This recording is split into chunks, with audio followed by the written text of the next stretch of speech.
Jallianwala Bagh Massacre, also called as Massacre of Amritsar, happened on 13th April 1919, exactly today, 103 years ago, in which British troops fired on a large crowd of unarmed Indians in an open space known as Jallianwala Bagh in Amritsar, killing several hundred people and wounding many hundred more.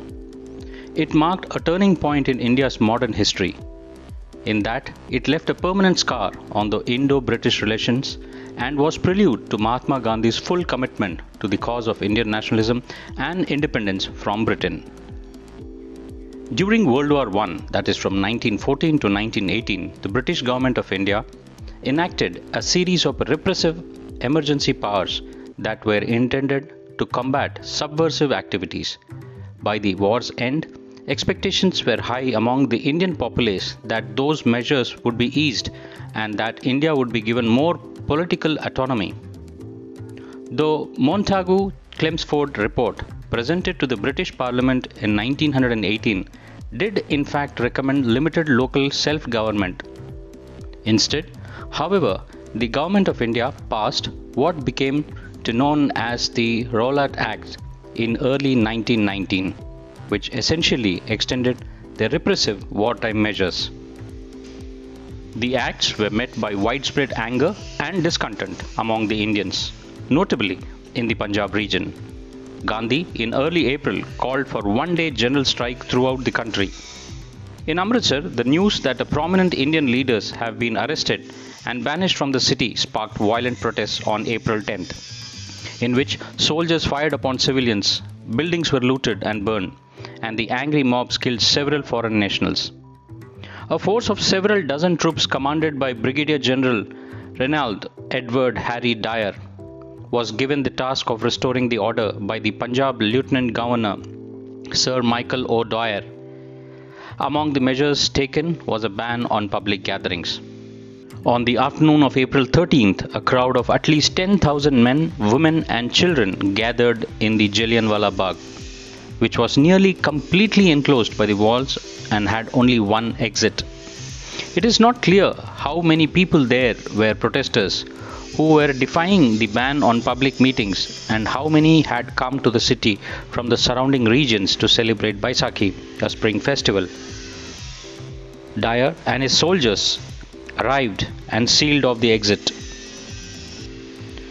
Without warning, the troops opened fire on the crowd, reportedly shooting hundreds of rounds until they ran out of ammunition. It is not certain how many died in the bloodbath, but according to one official report, an estimate of 1,500 people were killed and hundreds wounded. After they ceased the cease-firing, the troops immediately withdrew from the place, leaving behind the dead and the wounded.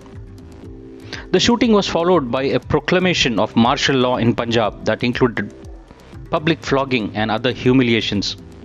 Indians' outrage grew as the news of the shooting and the subsequent British action spread throughout the subcontinent. The Bengali poet and noble literate Rabindranath Tagore renounced the knighthood that he had received in 1915. Mahatma Gandhi was initially hesitant to act, but he soon began organizing his first large-scale and sustained non-violent protest, also called as Satyagraha campaign, the non-cooperation movement from 1920 to 22, which thrust him to prominence in the Indian nationalist struggle. The Government of India ordered an investigation of the incident, which is also called as the Hunter Commission, which in 1920 censured Dyer for his action and ordered him to resign from the military. Reaction in the Britain to the massacre were mixed. However, many condemned Dyer's action, including Sir Winston Churchill, then Secretary of War, in the speech of House of Commons in 1920. But the House of Lords praised Dyer and gave him a sword inscribed with the motto, Saviour of Punjab. In addition, a large fund was raised by the Dyer sympathizers and presented to him. General Dyer, however, suffered a series of strokes and died of cerebral hemorrhage on 23rd of July 1927.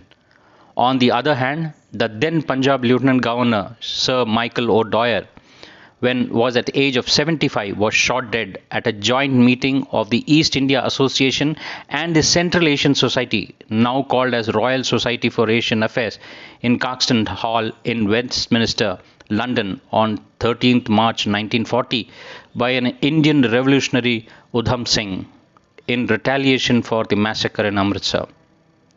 So friends, Jallianwala Bagh site in Amritsar is now a national monument, and it is a reminder to every citizen, every Indian who knows and should understand that freedom for anything does not come free. It's our job to keep it that way.